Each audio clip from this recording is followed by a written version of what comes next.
O sonho americano. Aposto que você já sonhou em cruzar a fronteira do México com os Estados Unidos só para morar numa casa dessas no subúrbio. Digo, o americano, e não este subúrbio aqui.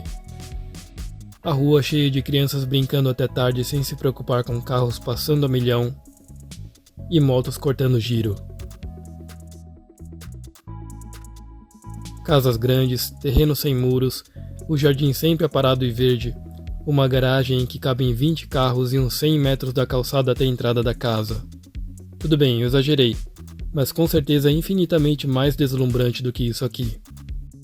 E se eu te dissesse que esse estilo de vida totalmente dependente de carros é ineficiente em vários aspectos, fazendo com que os Estados Unidos perdessem 87 bilhões de dólares lá em 2018.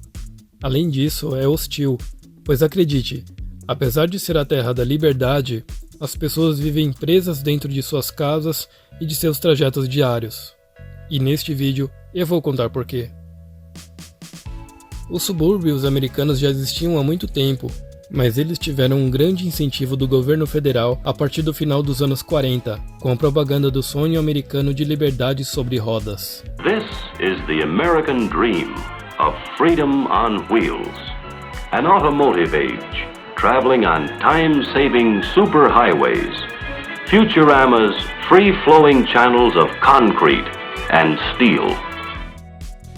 O planejamento das cidades foi feito pensando em construir novos bairros residenciais afastados do centro da cidade, que se ligavam por estradas e avenidas de fluxo intenso de veículos. O objetivo era alocar a grande classe média americana, entenda-se branca, em detrimento das comunidades de minorias que foram despejadas desses lugares. Os Estados Unidos sempre foram marcados pelo xenofobismo e racismo, e o planejamento das zonas residenciais não escapou disso, expulsando todas as comunidades que não eram brancas. Nesse planejamento, os lotes eram de tamanhos reduzidos e as casas padronizadas, e o governo federal fez e continua fazendo um investimento colossal, construindo estradas e avenidas por todo o país, e depois de prontas, deixava para os municípios fazerem a manutenção. Outra diretriz do planejamento era o Single Family Zoning, que traduzindo seria algo como zoneamento unifamiliar. Nada mais era do que construir uma casa separada para cada família. Nada de casas geminadas, nada de casas semi-geminadas, nada de apartamentos. Era uma casa por família. Olha que bonita essa imagem, não dá vontade de morar aqui? Esse planejamento se aplica tanto aos Estados Unidos como também ao Canadá, que tem culturas, costumes e políticas muito parecidas. Talvez algumas das características e problemas que vou citar aqui sejam menores no Canadá, já que possui uma população muito menor que a dos Estados Unidos.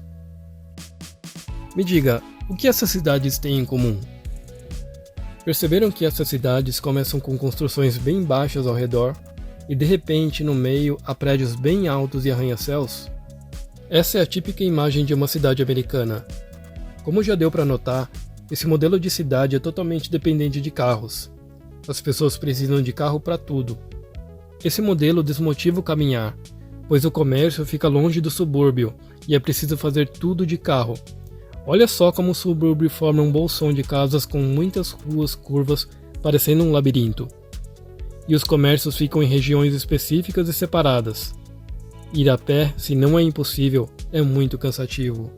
E da necessidade do carro surgiu o estereótipo que conhecemos dos filmes, a soccer mom, que é a jovem dona de casa que leva os filhos e seus amigos pro futebol, pro beisebol, a festa na casa do amiguinho e tudo isso dentro de uma minivan, o tipo de carro que caracterizou por décadas os Estados Unidos e que agora foi substituído pelos SUVs. Veja essa história. Adrian Crook é de Vancouver, Canadá. Ele é pai de 5 filhos e um entusiasta de cidades mais amigáveis para pedestres. Ele costumava levar os filhos para a escola de ônibus. E em 2017, passou a deixar os filhos a irem sozinhos para a escola. Em pouco tempo, houve uma denúncia anônima ao Ministério da Criança e do Desenvolvimento Familiar contra Crook. Depois desse fato, o Ministério declarou que crianças com menos de 12 anos não podem ficar sozinhas dentro ou fora de casa sem supervisão. E se Adrian voltasse a fazer novamente, suas crianças seriam tiradas dele. E as coisas vão mais além. Na província de Ontário, Jovens abaixo de 16 anos não podem ficar sozinhas sem supervisão adequada, sob pena de multa de $5.000. Pode até parecer coerente, mas isso significa que você não pode deixar seu filho de 6 anos brincando na frente da sua casa sem que haja alguém responsável por perto. Isso desestimulou as famílias a ficarem fora de casa, e com as ruas e quintais vazios, cria-se a impressão de perigo. Existe até uma lenda urbana que diz que uma van branca vem para raptar crianças brincando na rua. Detalhe, isso acontece no Canadá, um país com uma taxa de homicídio baixíssima. Como as casas estão longe de qualquer comércio e não estímulo para ficar fora de casa, as crianças acabam ficando dentro de casa. E fazendo o quê? Não é à toa que a obesidade infantil é um problema muito comum na América do Norte. Viram só? Aquele estilo de vida que a gente sempre quis ter não era escolha dos americanos, mas sim consequência. E aqui vão mais alguns dos vários problemas que foram causados por essa política de uma casa por família. Aumento do dióxido de carbono emitido pelos veículos, risco de inundação pela grande área asfaltada e pela má qualidade do asfalto que não absorve a água da chuva. Os subúrbios representam menos de 25% da população americana, mas respondem por mais da metade da emissão de gases que contribuem por efeito estufa. As casas são menos eficientes para manter o calor e eliminar o frio. Enfim, são tantos problemas que até parece que estou falando do Brasil. Apesar de eu ter falado somente dos problemas dos Estados Unidos e Canadá, o fato é que eles ainda são dois dos melhores países para se viver, principalmente o Canadá, que tem uma das menores taxas de homicídio do mundo. O que eu mostrei foi apenas um desenvolvimento que priorizou os carros em detrimento dos pedestres. Mas isso foi uma escolha de planejamento, e não um erro. Isso não é uma regra sem exceções. As cidades lindas, e mesmo as menores, são de dar inveja a muitas cidades brasileiras. Cidades não muito antigas, que já tinham o padrão que vemos na Europa e América do Sul, com a mistura de residências, comércios e empresas. Cidades que valorizam o movimento das pessoas e comércio, e não os carros.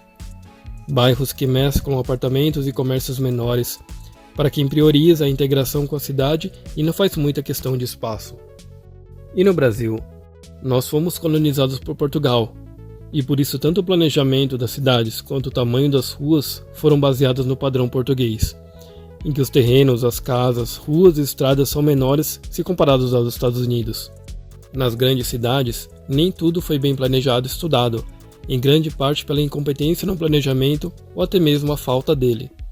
Em São Paulo, por exemplo, temos várias zonas empresariais. No meio delas, muitos comércios prosperam para atender as pessoas que ali trabalham. E ao redor e também misturados, temos as casas e edifícios residenciais, para acomodar as pessoas que trabalham na região ou até mesmo longe. É nesse sentido que dizemos que as cidades grandes são um ser vivo pulsante e vibrante. Porém, por motivos como tranquilidade, falta de espaço, custo e exclusividade, e principalmente segurança, nós criamos os condomínios fechados. Agora temos o pior dos Estados Unidos, com bairros bem isolados da cidade, totalmente dependente de carros e sem comércio ao qual se possa ir a pé.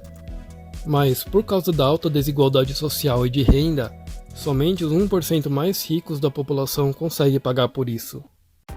E você? Comente aqui embaixo o que você achou desse conteúdo. Gostaria que eu fizesse mais conteúdos relativos às cidades e como elas influenciam na economia? Quais outros assuntos relacionados à economia você gostaria de ver nesse canal? E agora eu faço um pedido de vida ou morte.